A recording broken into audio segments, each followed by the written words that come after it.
pembahasan malam ini kita akan membahas sejarah-sejarah dulu yang terjadi di bulan Ramadan. Baru kita masuk pada tema tentang keutamaan bulan Ramadan, kemudian masuk pada fikihnya dan begitu seterusnya. Ma'asyiral muslimin yang dimuliakan Allah Subhanahu wa taala, banyak peristiwa di bulan Ramadan itu di mana peristiwa-peristiwa ini merubah sejarah. Karena memang bulan Ramadan sendiri adalah sayyid daripada syuhur, pemimpinnya bulan-bulan. Tidak memperpanjang waktu, di antara peristiwa-peristiwa yang terjadi di bulan Ramadan, pertama diangkatnya Nabi Isa alaihi salatu wassalam, sebagaimana Imam Hakim meriwayatkan dalam Mustadraknya bahwa Isa ibnu Maryam itu diangkat ketika bulan Ramadan. Kemudian juga yang kedua, nuzulul wahyi, turunnya wahyu, dan juga Al-Quran kepada Nabi sallallahu alaihi wasallam itu tepat di bulan Ramadan. Karena Al-Quran itu turun dengan 3 marhalah. Marhalah yang pertama turun secara keseluruhan 30 juz dari Lauhil Mahfud ke langit pertama, Baitul Izzah.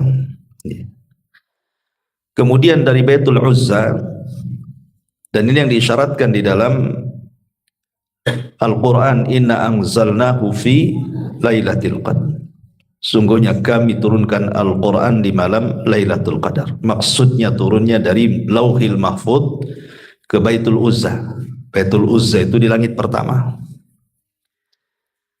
Baru kemudian dari Baitul Uzza kemudian disampaikan kepada Nabi sallallahu alaihi wasallam lewat malaikat Jibril. Jadi marhalah Al-Quran itu pertama tentu Allah Subhanahu wa taala berfirman kepada qalam, kemudian diletakkan di Lauhil Mahfud. Kemudian dari Lauhil Mahfud diturunkan ke Baitul Uzza, dan dari Baitul Uzza baru kemudian turun ke bumi. Bedanya adalah kalau dari Lauhil Mahfud ke Baitul Uzza itu memang 30 juz langsung. Tetapi turunnya kepada Nabi sallallahu alaihi wasallam tidak 30 juz, tetapi diangsur. Ayat turun, satu ayat turun gitu ya. Sampai 23 tahun baru rampung 30 juz.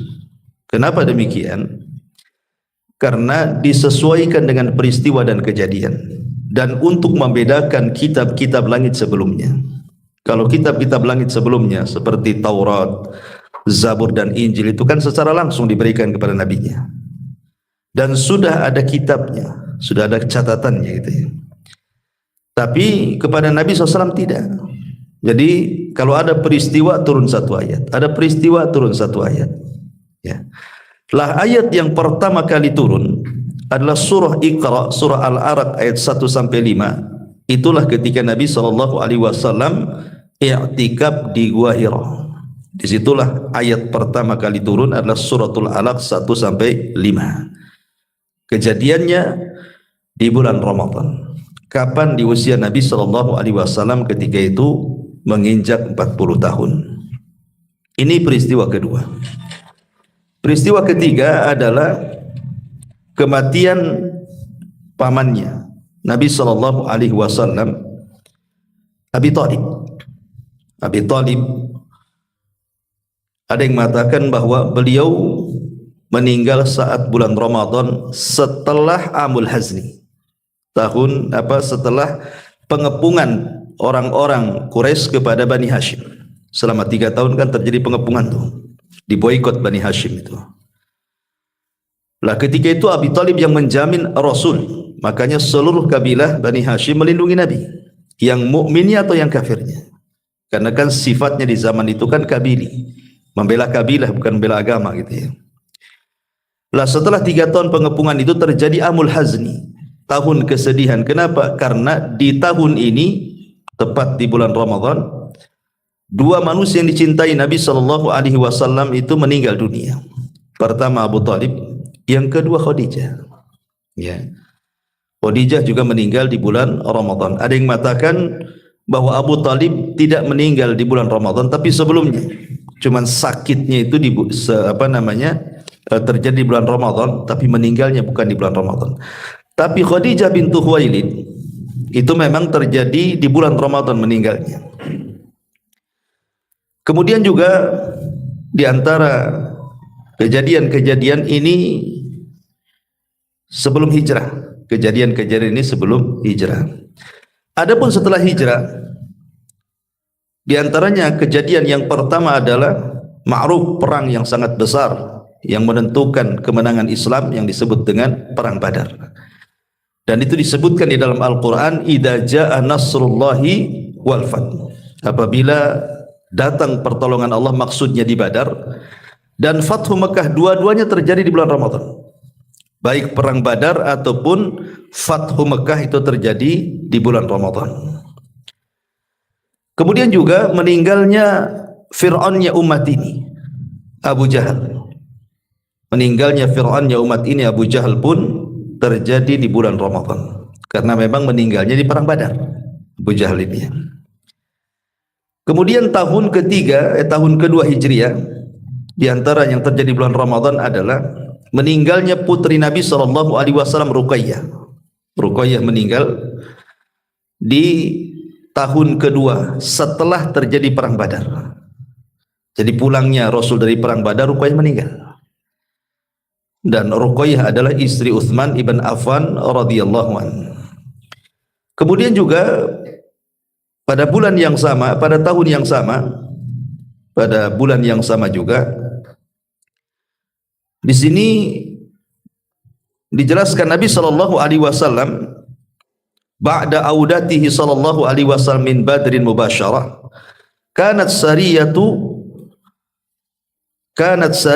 qatli Asma binti Marwan allati kanat mimman yu'dhin Nabiy sallallahu alaihi wasallam. Terbunuhnya Sariyah. Ya, Sariyah itu berhasil membunuh musuh Nabi sallallahu alaihi wasallam yang suka menyakiti Rasul, namanya Asma bintu Marwan, seorang wanita yang suka menyakiti Nabi sallallahu alaihi wasallam, juga dibunuh oleh Sariyah Nabi sallallahu alaihi wasallam. Itu juga terjadi bulan Ramadan. Kemudian tahun ketiganya, tahun ketiga Hijriah, Fatimah radhiyallahu anha melahirkan Hasan. Jadi lahirnya Hasan ibn Ali itu terjadi di bulan Ramadan juga. Kemudian juga menikahnya Nabi sallallahu alaihi wasallam dengan Zainab bintu Huzaimah.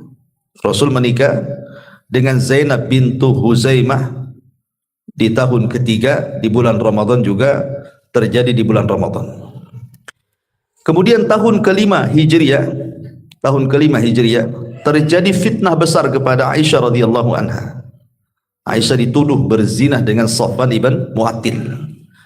Kemudian turun ayat tentang berlepas dirinya Aisyah dari perbuatan zina yang dituduhkan orang-orang munafik.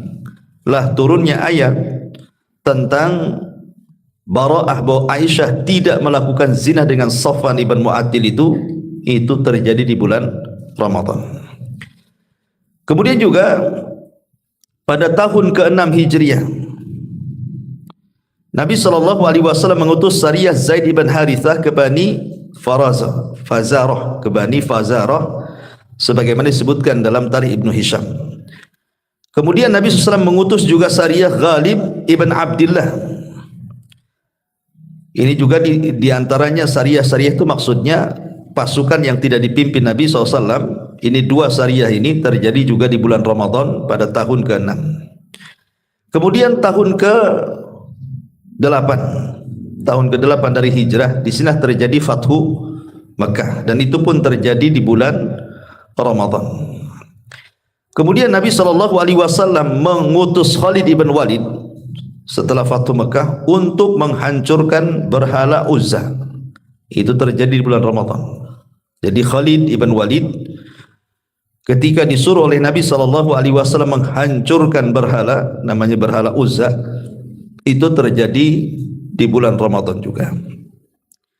Kemudian kembalinya Nabi SAW dari perang Tabuk, dan itu tahun ke-9 Hijriah, ke-9 Hijriah ya. Ya, artinya kemenangan Nabi SAW di perang Tabuk itu juga setelah pulang tepat di bulan Ramadan. Dan begitu seterusnya. Ini diantara peristiwa-peristiwa besar, termasuk pensyariatan adzan. Itu juga di bulan Ramadan. Kemudian pembebasan Andalus itu juga terjadi di bulan Ramadan, termasuk juga pendirian Al-Azhar Mesir. Ya, ma'ruf ya, kuliah sana di Al-Azhar Kairo, itu juga terjadi di bulan Ramadan. Kemudian peperangan Hittin, kemudian pembebasan negeri Antakya, dan begitu seterusnya. Itu terjadi di bulan Ramadan. Ini dari sisi sejarahnya. Baik, saya kira tidak perlu diperpanjang sisi sejarah. Kita masuk pada pembahasan kita tentang menyongsong bulan Ramadan. Qul muliakan Allah Subhanahu wa taala, di dalam Al-Qur'anul Karim ada ayat yang masyhur sekali. Kalau kita datang di bulan Ramadan mesti ayat ini dibaca. Saya kira antum hafal. Kalau antum tak hafal berarti tidak pernah menemui bulan Ramadan. Ya ayyuhalladzina amanu kutiba alaikumusiyam kama kutiba alal ladzina min qablikum la'allakum tattaqun. Wahai orang-orang yang beriman, ingat kalimat wahai orang-orang yang beriman, kata Abdullah bin Mas'ud radhiyallahu anhu. Panggilan wahai orang-orang yang beriman, ini bukan panggilan biasa, tapi ini panggilan kejutan. Karena biasanya setelah panggilan ya ayyuhalladzina amanu, boleh jadi Allah hendak memerintahkan sebuah perkara besar atau hendak melarang sebuah larangan besar. Dan inilah yang membedakan panggilan Mekah dengan panggilan Madinah. Kalau Nabi berdakwah di Mekah itu panggilannya ya ayyuhan nas. Di Quran kita sering mendapati ya ayyuhan nasu taqu rabbakumul ladzi khalaqakum min nafsi wahidah, kan itu. Banyak di Quran itu kalimat ya ayyuhan nas, wahai manusia. Kalimat wahai manusia dalam Al-Quran biasanya panggilan ini digunakan di Mekah. Periode Makkiyah namanya. Kenapa? Karena di Mekah itu umumnya tidak menjelaskan tentang hukum-hukum ibadah, menjelaskan tentang hukum-hukum tauhid.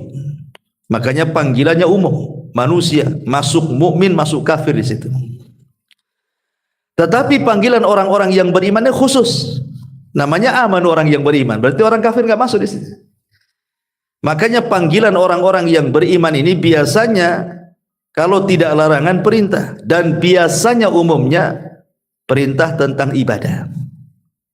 Ya ayyuhalladzina amanu idza qumtum ilas shalah. Wahai orang-orang yang beriman, kalau kalian hendak salat, salat ibadah. Kan itu ya. Ya ayyuhalladzina amanu idza nudiya lis-salati mi yaumil jum'ah. Apabila dikumandangkan hari Jumat, salat juga kan, hukum-hukum kan, ibadah. Termasuk di sini juga. Ya ayyuhalladzina amanu kutiba alaikumusiyam. Di sini ada perintah puasa. Berarti panggilan ya ayyuhalladzina amanu itu umumnya biasanya perintah soal ibadah, gitu ya. Atau hendak melarang sebuah dosa yang tidak boleh dilanggar oleh kaum muslimin. Di sini Allah mengatakan kalimat kutiba. Kenapa Allah Subhanahu wa taala tidak mengatakan umpamanya dengan kalimat wajib, wajaba? Kenapa mesti kutiba? Atau kenapa tidak wujiba, diwajibkan? Sama-sama artinya, wujiba juga diartikan, kutiba juga diartikan diwajibkan. Jadi sama-sama secara arti sama. Ulama tafsir mengatakan bahasa kutiba kenapa digunakan untuk puasa dan tidak digunakan kepada syariat solat umpamanya kan. Kalau solat kan menggunakan wajib gitu ya. Tidak kalimat kutiba. Karena biasanya ibadah yang dimulai dengan kalimat kutiba itu berat dilakukan. Seperti contohnya kutiba alikumul qital. Diwajibkan kepada kalian perang. Perang itu berat, ya kan? Tidak semua orang bisa perang kan? Kalau tidak berani nggak bisa dia. Kalau orang pengecut itu berani di awal dengar bom sudah takut pengen balik dia. karena perlu keberanian. Lah puasa juga sama. Puasa itu ibadah yang berat karena perlu kesabaran masalahnya. Kalau sholat itu 5 menit rampung selesai, tergantung ayat yang antum baca kan. Makin cepat atau makin pendek ayatnya, makin cepat sholatnya kan. Antum baca 3 kul sebentar aja tuh, dibandingkan dengan lam yakunil gitu ya, itu yang an-naba itu agak lama tuh, apalagi Al-Baqarah ya. Sholat itu bisa disetting, waktunya itu bisa disetting, antum bisa dilamakan, bisa dicepatkan. Tapi puasa tidak bisa antum setting. Puasa itu sudah ada waktunya, ya terbit, mulai terbit fajar sampai tenggelam matahari. Tidak bisa antum setting jam itu. Saya percepatlah jamnya gitu ya, biar cepat jam 6 gitu kan, atau dilobetkan atau dicepatkan jam. Nggak bisa ya, karena sudah ditentukan waktunya. Dan itu berat puasa itu, karena banyak hal-hal yang harus dijauhi. Tidak boleh makan, tidak boleh minum, meninggalkan syahwat, macam-macam ya kan. Makanya bahasa Quran menggunakan kalimat kutiba, menunjukkan beratnya ibadah puasa. Kemudian Allah mengatakan kutiba alaikumusiyam kama kutiba alal ladzina min qablikum, sebagaimana diwajibkan kepada umat sebelum kalian. Artinya bahwa puasa itu bukan ibadah kepada umat Islam saja. Sebelum umat Islam sudah diwajibkan puasa. Bahkan rukun Islam itu diwajibkan kepada umat sebelum Islam. Sudah ada rukun Islam itu kepada sebelum Islam, baik syahadatnya, sholatnya, puasanya, zakatnya, hajinya, semua ada di umat-umat sebelum Islam, termasuk juga puasa. Cuman kan ada perbedaan tentu dari segi cara ya. Sebagaimana Rasul mengatakan bahwa perbedaan puasa kita dengan puasa ahli kitab itu dimakan sahur. Artinya kan mereka puasa, kita juga puasa, cuman bedanya dimakan sahur gitu saja. Kita ada makan sahur, mereka tak ada makan sahur. Makanya nanti saya akan jelaskan tentang fadilah sahur itu yang luar biasa. Kenapa umat Islam itu sampai disyariatkan sahur? Salah satunya untuk menyelisihi orang-orang ahli kitab ya. Kutiba alaikumusiyam kama kutiba alal ladzina min qablikum la'allakum tattaqun. Tujuan puasa itu Allah Subhanahu wa taala akhiri dengan kalimat takwa. Allah tidak mengatakan kenapa kalian puasa supaya kalian lapar, tidak. Supaya kalian haus, tidak juga. Supaya kalian merasakan orang-orang susah itu tidak makan, tidak minum, tidak juga. Tapi Allah akhiri dengan kalimat takwa. Supaya kalian takwa. Takwa itu di mana? Takwa itu di hati. Kata Rasulullah SAW, at-taqwa hahuna. Takwa itu di sini. Kemudian wa yushiru ila sadri, dia mengisyaratkan ke jantungnya. Disinilah takwa. Berarti dari sini bahwa puasa itu bukan hanya sekedar mempuasakan badan, tapi ada yang lebih daripada itu, puasa hati. Ya, karena kalimatnya takwa di sini, dan takwa itu di hati. Berarti puasa itu ada 2 macam. Ada puasa hati, ada puasa badan. Dan puasa hati itu jauh lebih mulia dibandingkan puasa badan. Puasa hati itu jauh lebih mulia dibandingkan puasa badan, karena yang menentukan pahala dan tidaknya puasa badan itu adalah puasa hati. Makanya orang yang sedang berpuasa, kata Rasul, kemudian ada orang yang mengajak bertengkar, apa kata Rasul? Tinggalkan, katakan kepada dia, ini mru'un shaim, maaf saya puasa. Ya kan? Supaya menjaga hatinya di sini. Jangan dilayan gitu ya. Tapi titik sampai di sini, jangan dikasih koma. Nanti habis buka. Jangan. Itu masalah itu ya. Di sini ikhwatu fillah muliakan Allah Azza wa Jalla. Pertanyaan, kenapa puasa itu membuahkan takwa? Ini penting kita bahas ya. Ya, kenapa puasa itu bisa membuahkan takwa itu kenapa? Ya. Ma'asyiral muslimin yang dimuliakan Allah Azza wa Jalla. Puasa itu adalah menghindarkan seseorang dari berbagai macam syahwat. Jadi orang yang berpuasa itu kan tidak makan. Kita tahu bahwa syahwat itu yang menguasai manusia, pertama urusan makan minum. Urusan makan minum. Kemudian tidur. Kemudian mukhalatatun nas. Ngobrol dengan orang gitu ya, berkawan dengan orang ya. Kemudian syahwat. Syahwat kemaluan. Ini syahwat ya. Lah orang yang berpuasa itu jiwanya menguasai syahwat. Orang yang berpuasa itu jiwanya yang menguasai syahwat. Karena orang yang tidak berpuasa justru syahwatnya yang menguasai jiwa. Saya ulangi ya. Orang yang puasa, hakikatnya puasa itulah yang menguasai syahwatnya. Jiwa dia itu menguasai syahwatnya. Karena orang yang berpuasa kan tidak makan, tidak minum. Berusaha dia tidak melakukan hal-hal yang bisa membatalkan puasa. Makanya jiwanya menguasai syahwat. Tapi orang yang tidak puasa itu syahwat yang menguasai dia. Makanya maunya itu makan, minum. Kalau tidak puasa itu ya jalan sana sini gitu ya, tidur. Itu orang nggak puasa tuh. Tapi orang puasa tidak. Lah karena orang yang berpuasa itu jiwanya yang menguasai syahwat itulah. Makanya kemudian lahirlah kalimat takwa. Karena begini ikhwan, coba perhatikan orang yang berpuasa. Syahwat yang pertama dia bisa tinggalkan, makan, minum. Tidak mungkin orang yang berpuasa itu makan, minum. Kalau orang berpuasa makan, minum nggak puasa lah kan itu ya. Ini yang kudu. Yang kedua tidur. Orang yang lapar itu biasanya susah tidur. Orang yang lapar itu pasti susah tidur. Makanya banyak orang yang beralasan kenapa dia harus makan malam itu supaya bisa tidur. Duh, badan saya gemuk ini, kenapa? Tidak bisa saya kalau nggak makan malam itu tidak bisa tidur. Kan ada istilah seperti itu ya. Artinya orang lapar itu pasti susah tidur.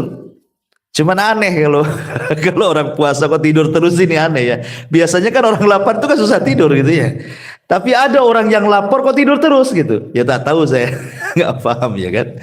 Nah, kemudian juga mukhalathatun nas, bergaul dengan manusia. Orang puasa kan malas bergaul manusia, apalagi siang-siang diajak main. Ayo kita keluar panas-panas gitu kan, nggak akan mau. Orang yang berpuasa itu cari yang teduh biasanya. Apalagi pas terik matahari ya, lain kalau pas teduh kayak gini. Tapi kalau pas panas-panas terik matahari, nggak ada orang yang mau keluar jalan-jalan tuh, kecuali kalau udah sore-sore ngabuburit tuh kan, lain cerita kan. Tapi kalau siang-siang mana mau? Artinya orang yang berpuasa itu sedikit jalan-jalan dia dengan kawan-kawannya itu. Termasuk juga orang yang berpuasa, syahwat seksnya juga menurun. Sehingga betul-betul hawa nafsunya itu dikuasai. Karena begini ikhwan, musuh manusia itu di bulan Ramadan itu semua bisa dikalahkan di bulan Ramadan itu. Pertama musuh manusia apa? Syahwat. Yang kedua syubhat. Ya. Dari mana timbulnya syahwat? Dari hawa nafsu. Dari mana timbulnya syubhat? Dari setan. Dua-duanya bisa dikalahkan di bulan Ramadan. Dengan cara apa? Kalau dengan hawa nafsu jelas tadi dengan cara puasa kan. Puasa kita bisa mengalahkan hawa nafsu karena orang yang berpuasa itu jiwanya mengalahkan nafsunya. Karena dia tidak makan, tidak minum, tidak berhubungan seks dan begitu seterusnya. Ya. Adapun syaitan di bulan Ramadan diikat. Nabi SAW yang mengatakan, "Idza ja'akum Ramadan, futihat abwabul jannah wa ghuliqat abwabun niran wa suffidati syayatin." Apabila datang bulan Ramadan kata Rasul, maka dibuka pintu sorga, ditutup pintu neraka, diikat pula setan. Jadi geraknya setan itu sudah tidak leluasa di bulan Ramadan. Ditambah-tambah malamnya kita tarawih. Dan salat tarawih itu dibacakan Quran di situ. Waktunya kita harusnya tidur, tahu-tahu salat. Mau tidak mau kita salat. Ya kan? Dan di situ setelah tarawih kita juga tadarus kadang-kadang. Dan salah satu fungsi Al-Quran itu apa? Bisa mengusir setan. Makanya Rasul mengatakan siapa yang membaca surah Al-Baqarah di rumahnya bisa menghindarkan setan kan. Lari setan dari rumah kita.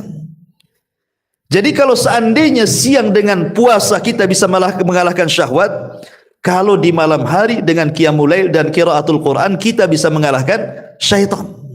Makanya musuh di bulan Ramadan itu dua-duanya bisa dikalahkan. Disitulah kenapa puasa itu melahirkan takwa. Ditambah-tambah kita tahu bahwa puasa itu terkandung 3 kesabaran. Puasa itu terkandung 3 kesabaran. Sabar ketika melaksanakan ketaatan, sabar ketika meninggalkan kemaksiatan, dan sabar kepada qada dan qadar Allah Azza wa Jalla. Tiga-tiganya ada di puasa. Ya. Pertama, sabar ketika melaksanakan ketaatan. Ya harus sabar puasa. Allah yang perintahkan puasa, ya sabarlah mulai terbit matahari sampai terbenam matahari. Kita sabar. untuk melaksanakan puasa, jangan sampai dibatalkan. Kemudian yang kedua, sabar ketika meninggalkan kemaksiatan. Karena orang yang berpuasa tadi, dia tidak akan maksiat dengan Allah. Ketika Allah mengatakan jangan makan, dia tidak akan makan. Jangan minum, tidak akan minum. Jangan melakukan hubungan, tidak akan melakukan hubungan. Apalagi kemudian puasa sendiri kata Rasulullah sebagai junnah, benteng dia dengan neraka. Artinya orang yang berpuasa itu tidak mungkin maksiat. Tidak mungkin maksiat orang yang berpuasa. Dari sini ada kesabaran ketika menjauhi kemaksiatan kepada Allah Azza wa Jalla. Kemudian rasa lapar, rasa haus yang kita rasakan di bulan Ramadan itu bagian qada dan qadar Allah. Itu sudah takdir. Orang nggak makan ya lapar. Takdirnya kan begitu. Kalau orang nggak minum ya haus, itu sudah takdirnya seperti itu. Ya. Makanya harus sabar dengan takdir Allah itu. Makanya di sini kita katakan bahwa sedemikian indahnya puasa karena terkumpul kesabaran di dalamnya. Sabar ketika melaksanakan ketaatan, sabar ketika menjauhi kemaksiatan, sabar dengan qada dan qadar Allah Subhanahu wa taala. Makanya sebagian para ulama ketika mentafsirkan ayat wasta'inu bis sabri was shalah. Wasta'inu bis sabri was shalah. Mintalah pertolongan Allah dengan sabar dan juga dengan salat. Sebagian ulama mengatakan maksud sabar di sini artinya puasa. Ya, mintalah pertolongan kepada Allah dengan puasa gitu maksudnya, dan dengan salat. Ya. Kenapa ditafsirkan as-sabri di sini puasa? Karena puasa itu melahirkan sabar dan salat itu melahirkan syukur. Dan dua sifat ini yang paling banyak orang memasukkan ke surga. Sabar dan syukur. Bahkan dua sifat inilah yang menjadi penyebab kebahagiaan manusia sebagaimana disebutkan oleh Syekh Muhammad bin Abdul Wahab dalam muqaddimah kitab Qawaidul Arba. Di antara tiga kunci kebahagiaan, apabila ditimpa musibah sabar, apabila dikasih nikmat syukur, apabila berdosa dia istighfar. Jadi dua kunci kebahagiaan, salah satunya sabar dan syukur. Sabar terlahir dari puasa dan syukur terlahir dari salat. Makanya ketika Nabi SAW salat malam, kemudian kakinya sampai pecah-pecah tuh, Aisyah kan bertanya, sudahlah Rasul, cukupkan saja yang wajib-wajib, katanya kan. Tidak usahlah kemudian, kau ini sudah sepuh, sudah tua, lihat kakimu pecah-pecah gitu ya. Maksudnya Aisyah radhiyallahu anha itu pengen Rasul memperbanyak istirahat karena sudah tua. Maka Rasul SAW mengatakan di hadapan Aisyah ummul mukminin, afala akunu abdan syakura. Aisyah, salahkah aku menjadi hamba yang bersyukur? Dari sini kita tahu salat malam melahirkan syukur karena Rasul yang mengatakan seperti itu. Ya. Adapun puasa melahirkan sabar karena tadi saya katakan dalam puasa itu terkandung tiga kesabaran tadi. Ya, sabar ketika melaksanakan ketaatan, sabar ketika menjauhi kemaksiatan, dan sabar dengan takdir Allah dan qadanya. Makanya puasa terlahirlah kalimat sabar. Dan dari sini kita tahu bahwa puasa adalah ibadah satu-satunya seorang hamba imtithalu awamirillah. Paling cepat seorang hamba melaksanakan perintah Allah itu hanya ada di puasa. Ya. Ditambah-tambah puasa ini adalah satu-satunya ibadah dari ibadah-ibadah yang lain yang memungkinkan ikhlas. Kalau sholat kan nampak gerakannya, sholat kan nampak takbiratul ihramnya nampak kan, rukunya nampak, bacaan Qur'annya kedengaran, keindahan baca Qur'annya pun terdengar. Dari takbir sampai salam nampak sholat itu. Zakat nenteng harta nampak. Haji apalagi sebelum haji sudah kenduri, makin nampak lagi kan itu. Karena ada kendurinya biasanya ya. Belum lagi nanti di pesawat selfie lagi. Nanti sampai di Jeddah selfie lagi. Lempar jumroh minta diselfikan sampai lempar gitu ya. Jadi nampak, tapi puasa kalau tidak bicara Anda sedang berpuasa, orang tidak tahu. Pamannya puasa Senin Kamis nih. Hari Senin atau hari Kamis. Antum berdua, yang satu puasa, yang satu tidak. Kalau yang satu tidak ngomong saya sedang berpuasa, tidak tahu kawan sedang berpuasa. Dari mana tahunya bahwa dia sedang berpuasa? Oh Ustadz, karena banyak meludah. Bisa saja sariawan, ya kan? Oh mungkin itu agak pucat, ya mungkin lagi sakit. Nggak bisa. Apa tanda-tanda orang puasa? Coba apa? Nggak ada. Lah karena tidak ada tanda-tanda orang yang berpuasa menunjukkan satu-satunya ibadah yang paling ikhlas itu ibadah puasa. Asal jangan ngomong saja. Kalau sudah ngomong ya lain ceritanya. Ya, afwan saya puasa itu udah tahu orang. Tapi kalau kita diam saja mana ada yang tahu. Nggak ada yang tahu. Sampai ada seorang ulama tuh, dia 40 tahun puasa, keluarganya nggak tahu. Dia kerja di pasar, ulama ini. Jadi kalau dia pagi, keluarganya membuatkan sarapan, tidak dimakan di rumah, alasannya dimakan di pasar. Kemudian sampai di pasar, di tengah jalan disedekahkan tuh makanannya. Kemudian dia pulang sore, waktu maghrib, barulah dia makan. Selama 40 tahun keluarganya nggak tahu kalau dia puasa. Coba bayangkan. Ya, karena puasa itu satu-satu ibadah yang memungkinkan orang itu untuk ikhlas, gitu maksudnya. Makanya kenapa kemudian puasa ini melahirkan ketakwaan tadi. Melahirkan ketakwaan karena yang memungkinkan tadi, karena ada keikhlasan. Ya. Ini diantara bicara tentang puasa. Baik, masyarul muslimin yang dimuliakan Allah Azza wa Jalla. Adapun keistimewaan puasa itu sendiri dijelaskan di beberapa riwayat. Pertama, hadis qudsi yang dikeluarkan Imam Bukhari, Nabi SAW mengatakan, as-sawmu li wa ana azzibihi. Puasa itu untukku dan aku yang akan membalasnya. Saya kasih gambaran begini. Kenapa puasa itu disembunyikan pahalanya? Sampai-sampai Rasul mengatakan puasa itu milikku. Kalau yang lain milik kalian. Salat milik kalian, puasa milik kalian. Karena nominalnya sudah jelas pahalanya. Karena ada pahala itu yang satu pahala 10 kali lipat pahalanya. Ada yang satu amalan itu dapat 10 pahala. Ada yang satu amalan dapat 700 kali lipat pahala, gitu ya. Kan banyak, ada yang sampai 20 pahala, macam-macam lah. Jadi rata-rata ibadah itu nominal pahalanya sudah ditentukan oleh Allah. Kecuali puasa, kata Rasul. Puasa itu tidak ada penentuan nominalnya.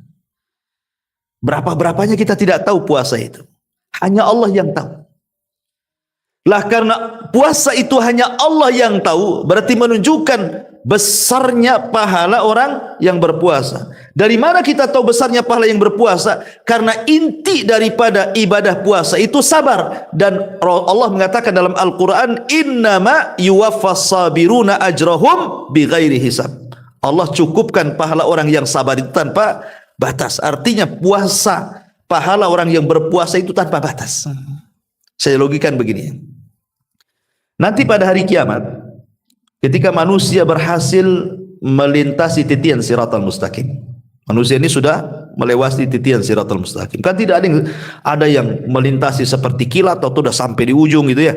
Ada yang seperti kuda balap, ada yang seperti lari kencang, macam-macam. Ada yang jatuh ke jahanam gitu. Tetapi di ujung titian itu, di situ ada namanya kontor. Kontor itu padang yang sangat luas sekali. Disitulah manusia terhenti. Padahal depannya pintu sorga. Disitulah terjadi yang disebut dengan muflis, kebangkrutan umat Islam. Kenapa? Karena di satu sisi membawa pahala, di sisi lain membawa dosa. Di situ terjadi barter pahala dan dosa. Dulu kau mendolimi saya. Mana pahalamu? Akhirnya diambil pahalanya.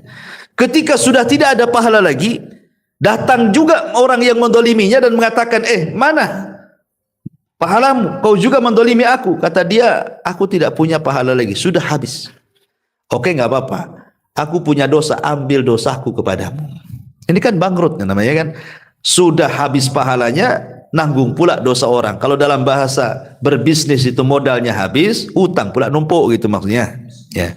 Maka orang seperti ini sebenarnya harusnya sudah nggak ada lagi pahala yang diperjuangkan untuk masuk ke dalam surga. Otomatis dia harus balik lagi kan ke jahanam. Lah ada orang-orang yang ketika sudah ludes pahalanya karena dikasih-kasihkan orang itu, tiba-tiba ketika dia sudah putus asa dan dia akan masuk ke dalam jahanam, Allah datang kepadanya dan mengatakan, engkau masih punya pahala banyak. Kemudian Allah menunjukkan pahala puasanya. Ini loh pahalamu masih banyak. Gitu ya. Inilah yang dimaksud hadis Nabi, as-sawmu li wa ana azzibihi. Puasa itu milikku, kata Allah. Aku yang akan membalasnya. Ya, jadi puasa itu penolong jadinya kan. Yang harusnya dia masuk jahanam tidak jadi. Karena ada pahala yang tersembunyi dari puasa. Makanya dari sini Nabi SAW bahwa puasa itu adalah syafaat bagi para pelakunya. Salah satu fungsi daripada puasa itu sebagai syafaat, dia penolong. Saat dia sudah tidak punya pahala lagi, rupanya Allah datang dengan pahala puasa, itulah yang akan jadi syafaat dia. Sehingga tak jadi masuk neraka, Allah masukkan ke dalam surga dari pintu khusus yang disebut dengan Rayyan. Pintunya orang-orang yang berpuasa. Ini satu riwayat. Kemudian riwayat yang kedua tentang puasa. Hadis dari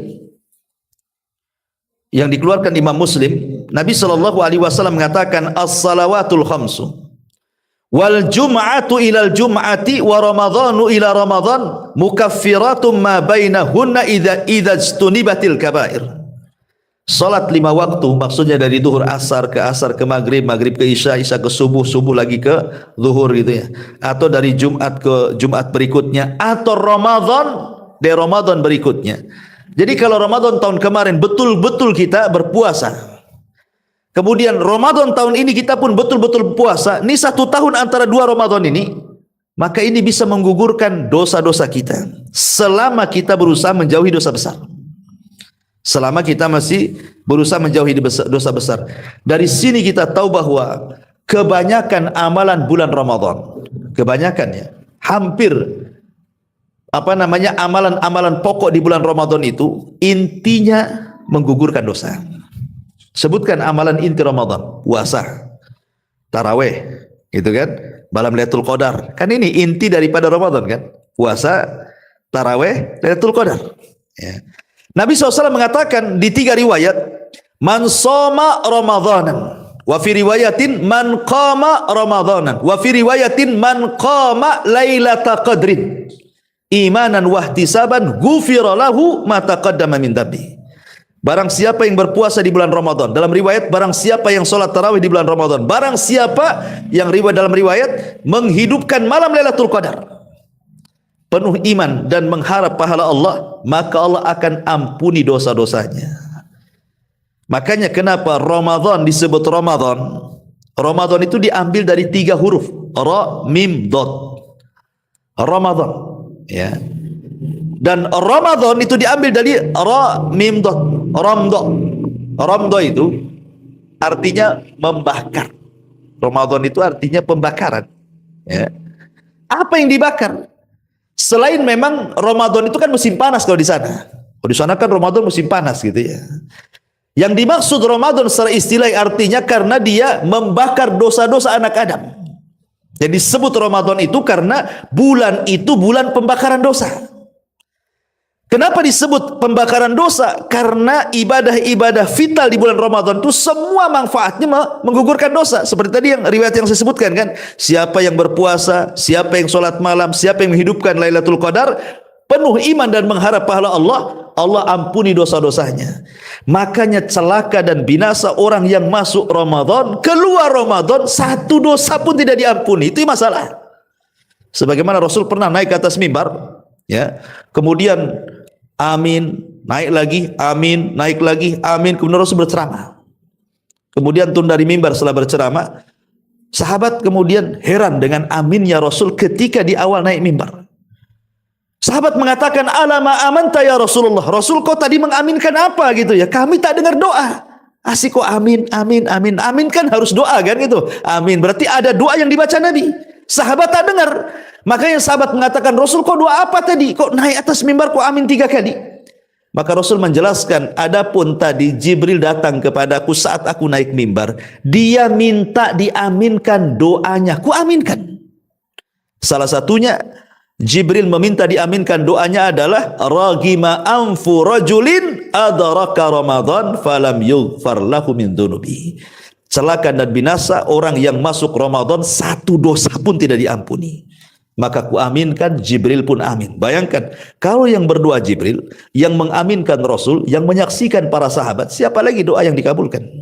Ya kan? Maka binasalah orang-orang yang masuk Ramadan, 1 dosa pun tidak diampuni. Padahal Ramadan itu disebut Ramadan karena pembakaran dosa. Kan itu ya. Itu inti daripada Ramadan. Ya. Ma'asyiral muslimin yang dimuliakan Allah Subhanahu wa taala. Kemudian juga hadis yang ketiga, soal puasa. Nabi SAW mengatakan, man fattara sa'iman kana lahu mithlu ajrihi ghaira annahu la yanqusu min ajri sa'imi syai'un. Barang siapa yang memberi makan orang yang berpuasa, Fattar itu artinya menjadikan dia berbuka dengan makanan kita. Dari sini kita tahu bahwa tidak mesti kenyang. Yang penting dia mau membukakan puasanya dengan iftar yang kita kasih. Walaupun hanya separuh kurma. Yang penting gara-gara separuh kurma kita dia batal puasanya, gitu maksudnya. Makanya penting orang-orang yang memberi iftar ke orang-orang yang sedang berpuasa ke masjid atau kemana gitu ya. Kalau bisa itu jangan yang biasa. Nanti nggak dilirik. Ya, goreng bakwan atau mungkin aqua gelas, itu udah biasa aqua gelas itu kan. Kalau bisa itu ya cari ya kasih warna-warni kan, orang yang puasa kan berkilo-kilo tuh matanya tuh mana-mana. Jadi kalau bisa ngasih orang yang berpuasa itu, kalau sekarang kan banyak orang ngasih iftar itu, jadi kita harus cerdas tuh ya. Kalau bisa minuman kita dulu, makanan kita dulu yang diri, gimana caranya? Nah, kasih warna-warni, kasih apa gitu kan, kasih yang seger-seger, yang kalau orang berpuasa terbayang-bayang kapan azan itu. Ini nengok makanan kita maksudnya. Karena kalau seandainya makanan kita yang pertama kali dia batal dengan itu, masuk dalam hadis ini, man fattara shaiman, siapa yang menjadikan orang berbuka karena makanan kita atau minuman kita, apa pahalanya? Maka dia dapat pahala orang yang berpuasa tanpa mengurangi pahala dia sedikit pun. Seolah-olah kita puasa 2 kali. Itu kalau 1 orang kita kasih makan. Kalau 100 orang antum berhasil membuat mereka berbuka gara-gara makanan antum, berarti antum seolah-olah puasa 100 kali. Makanya sering-seringlah ngundang ke rumah. Kalau ngundang ke rumah nggak ada makanan orang itu biasanya. Iya kan? Makanan dia aja lah. Gak mungkin tetangga nitip kan itu ya. Kecuali antum woro-woro kan itu ya. Kalau ngundang di rumah mau tidak mau makanan antum yang dimakan itu. Ya undang aja 100 orang. Ramadan aja enggak sampai 100 hari kok. 30 hari kan itu. Antum bisa sampai 100 hari tuh puasa itu. Masya Allah, luar biasa. Makanya kenapa puasa ini luar biasa amalan. Hanya ngasih makan saja itu sudah bisa mendapatkan pahala orang itu. Ini juga di antara keutamanya. Kemudian juga hadis berikutnya tentang puasa. Nabi SAW mengatakan dalam hadis yang sangat masyhur dikeluarkan Imam Muslim dari hadis Abi Hurairah, lis-shaimi farhatun inda fitri wa farhatun inda liqa'i rabbi. Bagi orang yang berpuasa itu ada 2 kebahagiaan. Kebahagiaan saat berbuka dan kebahagiaan kelak apabila berjumpa dengan Rabbnya. Sebagian para ulama mengatakan, kenapa orang yang berpuasa itu ada kebahagiaan saat berbuka? Karena di situ ada doa yang tidak akan ditolak. Itu menjelang berbuka. Kira-kira mungkin ya 10 menit atau 5 menit menjelang berbuka. Disitulah waktu yang sangat mustajab. Sampai-sampai para ulama salaf menganjurkan doa yang antum baca di situ cuma 1. Minta kepada Allah agar antum dibebaskan dari api neraka. Karena setiap malam di bulan Ramadan itu Allah memerdekakan di antara hamba-hambanya akan terbebas dari api neraka. Dan kalau seandainya dicatat saja seumur hidup kita ini seumur hidup kita selama berjumpa dengan Ramadan itu, anggap usia antum sudah 40, 50 itu ya, berarti sudah berRamadan antum dapat itu. Cukup 1 Ramadan saja. Dalam 1 malam saja cukup, nggak usah dalam 30 malam, 1 malam saja. Allah takdirkan di antara kita itu, Allah catat bahwa kita tidak akan masuk neraka, selamanya antum tidak akan masuk neraka. Cukup 1 kali saja. Tapi kan kita tidak tahu apakah kita termasuk orang dicatat atau tidak kan itu. Makanya menjelang berbuka itu, disitulah waktu-waktu doa antum berdoa kepada Allah. Ya Allah, merdekakan aku dari api neraka. Ya Allah, merdekakan orang tuaku yang sudah meninggal dari api neraka. Ya Allah, merdekakan istriku, anakku, orang-orang yang kucintai dari api neraka. Itu yang antum doa di situ. Kalimat itu saja. Minta kepada Allah saat menjelang berbuka, ya Allah, merdekakan kami, maksudnya saya, istri, anak, orang tua dari api neraka. Disitulah kenapa ada kebahagiaan saat berbuka. Dan ini dilalaikan manusia. Jarang saya, apalagi orang ngabuburit, mana ingat doa ini. Apalagi sudah ingatnya pasar kaget. Kadang-kadang maghrib di jalan tuh, kan itu ya. Nggak ingat itu. Yang ingatnya kapan azan, bukan berdoa. Bahkan saya istilahkan itu, kadang-kadang biar mempercepat azan itu sibuk cari remote TV kan. Mana channel Jakarta, bukan channel Batam. Itu kan duluan sana tuh. Berapa menit bedanya itu kan? Ya, nggak boleh kita cari channel sana. Kita harus ikut waktu Batam. Ya, tetap tidak boleh ikut channel luar. Apalagi yang paling cepat tuh, mana daerah mana yang bedanya setengah jam dengan kita gitu. Gitu ya. Tengok tayangan TV. Jadi intinya bahwa kenapa di sini Rasul mengatakan di situ ada kebahagiaan saat berbuka? Karena di situ ada doa yang tidak mungkin ditolak. Ini dilalaikan manusia ini. Sebelum berbuka 5 menit jadilah kan itu ya. Kemudian yang kedua, farhatun inda liqa'i rabbi. Dan dia akan mendapatkan kebahagiaan saat berjumpa dengan Allah Subhanahu wa taala. Artinya dia diberikan kenikmatan oleh Allah Subhanahu wa taala akan nanti pada hari kiamat memandang wajah Allah. Dan ini tidak ada kenikmatan yang lebih mulia dibandingkan ru'yatullah. Seindah-indahnya surga yang tidak bisa dilihat mata, didengar telinga, terlintas pun tidak bisa, tidak seindah melihat wajah Allah. Karena itu puncak dari kenikmatan penduduk surga. Dan itu akan didapati orang-orang yang berpuasa. Karena orang yang berpuasa dapat 2 kebahagiaan, bahagia saat berbuka dan bahagia saat berjumpa dengan Allah Subhanahu wa taala. Baik, kemudian hadis berikutnya, hadis yang dikeluarkan Imam Bukhari dari Nabi sallallahu alaihi wasallam, inna fil jannati baban yuqalu lahu rayyan yadkhulu minhu as-saimuna yaumal qiyamah la yadkhulu minhu ahadun ghairuhum yuqalu aina as-saimun fayakumuna la yadkhulu minhu ahadun ghairuhum fa idza dakhulu ughliqa falam yadkhul minhu ahad.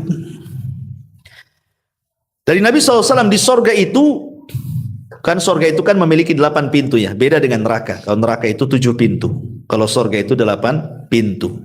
Kenapa dilebihkan 1? Kenapa tidak sama? Ya, neraka dibuat 8 juga gitu ya. Ini enggak, neraka 7 pintu, sorga 8 pintu. Dilebihkan 1 itu maksudnya untuk menunjukkan bahwa rahmat Allah lebih luas dibandingkan murkanya. Bahwa rahmat Allah itu jauh lebih luas dibandingkan kemurkaannya. Sampai ke pintu neraka saja disedikitkan dibandingkan pintu surga. Lah di antara pintu-pintu surga itu ada namanya pintu rayyan. Jadi ketika Nabi SAW bersabda, sayati alaikum zaman kadidu minaz ziham, akan datang zamannya kalian berdesak-desakan di pintu surga. Saking berdesak-desak nggak bisa masuk ke surga. Karena pintunya tidak bisa dibuka. Yang bisa membuka pintu sorga cuma Nabi. Maka ketika Nabi SAW mendekati pintu sorga, kemudian mengetuk, kemudian malaikat Ridwan menjawab, akhirnya semua pintu sorga itu terbuka. Masing-masing di pintu sorga itu ada penyeru. Menyerukan apa? Menyerukan setiap ibadah yang dilakukan hamba-hambanya. Kalau di dunia ahli solat, maka akan dipanggil, hei ahli solat, masuk dari sini. Hei ahli zakat, masuk dari sini. Hei ahli jihad, masuk dari sini. Hei kamu yang ahli puasa di dunia, masuk dari sini pintu rayyan. Ya. Kenapa dibeda-bedakan pintu-pintu surga itu coba? Karena manusia itu tidak sama semangat ibadahnya. Ada orang semangat dia puasa sunnah, tak semangat pula di sedekah. Kan itu ya. Ada kalau sedekah masya Allah tidak pelit dia, nyah-nyoh gitu ya. Tapi sholat sunnah kurang pula dia. Ya. Tapi kalau sholat sunnah ada juga luar biasa rajin dia sholat sunnah. Giliran puasa tak bisa lapar dia. Gitu ya. Jadi ada orang itu diutamakan masing-masing. Diutamakan masing-masing. Ya, dan memang begitu watak manusia. Makanya Imam Malik suatu ketika pernah dapat surat. Imam Malik kan tidak terkenal ibadahnya. Dia hanya dikenal kealiman ilmu hadisnya sehingga dia ma'ruf gitu riwayat-riwayatnya kan. Banyak orang belajar. Tapi urusan ibadah sunnah kurang Imam Malik itu. Akhirnya adalah yang kononnya mau menasihati Imam Malik, seorang abid, saya lupa namanya, ahli ibadah, ingin menasihati Imam Malik dan mengatakan, wah Imam, seandainya kata dia, kalau engkau bisa menjamakan antara ilmu dan ibadah, tentu engkau menjadi imam yang sempurna. Dia sok menasihati Imam Malik gitu ya. Ya, karena Imam Malik tidak dikenal ibadah sunnahnya. Ya, dia hanya ngajar gitu saja. Ya. Jadi balas Imam Malik. Dia mengatakan bahwa Allah itu sudah membagi-bagi amal sebagaimana Allah membagi-bagi rizki. Ya rizki itu ada yang kerja keras sedikit gajinya, ya kan? Ada yang diam saja, tahu-tahu punya Pajero gitu ya, punya tanah di mana gitu, punya enak kerja, rekeningnya gendut gitu kan. Ya, jadi ada amal itu juga sama seperti itu. Allah sudah lebihkan masing-masing orang itu dari amalan, sebagaimana Allah sudah bagi-bagi rizki masing-masing. Ya, mungkin engkau dilebihkan dari bab itu, kau dilebihkan sholat malam, baca Quran dari ibadah-ibadah. Tapi aku dilebihkan di sini, kata Imam Malik. Tapi aku yakin, kata Imam Malik, apa yang kulakukan jauh lebih baik dibandingkan apa yang anda lakukan. Kenapa Imam Malik ngomong begitu? Karena orang alim itu lebih utama dibandingkan ahli ibadah. Kan itu ya. Nabi SAW mengatakan, fadlul alim alal abid kafadlil qamari ala sairil kawakib. Keutamaan orang alim itu jauh sekali, nggak ada apa-apanya dibandingkan ahli ibadah. Ibarat 1 bulan purnama di antara berseraknya bintang-bintang di langit. Berseraknya bintang-bintang di langit itu ribuan bintang, tapi tidak bisa menyirami bumi. Tapi 1 bulan bisa pula dia menyirami bumi. Nah, itulah makanya Imam Malik ingin menasihati, ya. Orang itu sudah diberikan masing-masing kemampuan. Mungkin engkau disitulah ahlinya, aku di sini, kata Imam Malik gitu ya. Tapi aku yakin apa yang aku lakukan jauh lebih baik. Tapi aku tidak akan mencela kamu. Dan kita masing-masing meminta kepada Allah agar sama-sama mendapatkan ridhonya. Dari sini kita tidak boleh meremehkan ibadah orang. Umpamanya saya lagi ngisi hari Kamis gitu ya. Jamaahnya lagi puasa Kamis. Saya pula tak puasa. Haus lagi ceramah kan, ambil minum, di belakangnya letup, Ustadz kok nggak puasa Kamis kan, kayak gitu ya. Nggak tahu bahwa saya berceramah itu lebih mulia daripada antum puasa Senin Kamis. Gitu maksudnya. Itulah perkataan Imam Malik begitu ya. Karena orang alim itu ketika mengajarkan ilmunya manfaat untuk dirinya dan orang lain. Lah antum puasa itu hanya untuk antum saja kan manfaatnya. Apa untuk orang lain? Tidak, manfaatnya untuk antum saja. Makanya ada kaidah para ulama, ibadah yang sifatnya muta'addi, bermanfaat untuk orang lain itu jauh lebih baik dibandingkan ibadah yang manfaatnya kembali kepada diri sendiri. Ya, itu kesimpulannya. Maka jangan pernah meremehkan ibadah orang. Intinya seperti itu. Baik, ya. Kita kembali di sini. Jadi di sorga itu ada pintu-pintu sorga, lah ada namanya pintu Rayyan. Seluruh orang-orang puasa pada hari kiamat masuk dari pintu itu. Dan apabila semua ahli-ahli puasa masuk dari pintu itu, maka pintu akan ditutup dan tidak akan dibuka selamanya, kecuali orang-orang yang berpuasa. Ini keutamaan bahwa ibadah puasa ibadah mulia sampai ada pintu disendirikan untuk orang-orang yang berpuasa.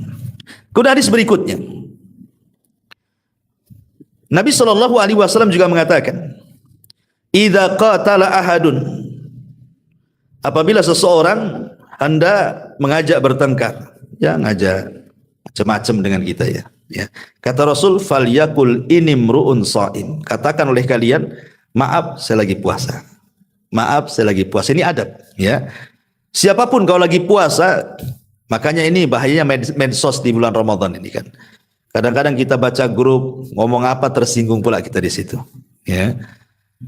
Maka kalau kita umpamanya SMS ada hal-hal yang ya mungkin menyakitkan hati, balas saja saya puasa, dah antum blokir dulu. Maaf selama Ramadan saya blokir Anda gitu. Kan enak gitu ya. Ya. Supaya hati kita terjaga, karena bagaimanapun inti dari puasa itu saya katakan puasa hati. Puasa hati. Percuma orang itu menahan lapar, menahan dahaga, tapi kalau seandainya hatinya tidak bisa dijaga, karena hati itulah yang menggerakkan badan. Kalau kata hati jangan memandang yang haram, mata akan nunduk kepada hati. Ya, saya tidak akan memandang yang haram. Kalau kata hati telinga jangan mendengar yang haram, telinga pun akan nurut. Ya, saya tidak akan mendengar yang haram. Kalau kata hati kaki jangan melangkah ke tempat yang haram, dia tidak akan melangkah. Jadi yang menentukan maksiat-maksiat di bulan Ramadan itu adalah hati. Dari sini ya kata para ulama, ketika Nabi SAW mengatakan betapa banyak orang-orang yang berpuasa itu, kata Rasulullah SAW, kam min sa'imin laisa lahul jaza illal ju'i wal atas. Berapa banyak orang yang berpuasa itu tidak diganjar, sama sekali tidak dapat pahala, dia hanya merasakan lapar dan dahaga saja. Kenapa? Karena yang berpuasa hanya badannya saja. Ya. Kenapa Rasul sampai ngomong begitu itu? Kebanyakan orang yang berpuasa terkadang tidak dapat apa-apa kecuali rasa lapar dan dahaga. Kenapa? Karena yang berpuasa badannya saja, tapi hatinya tidak berpuasa. Makanya mempuasakan hati itu sangat penting sekali.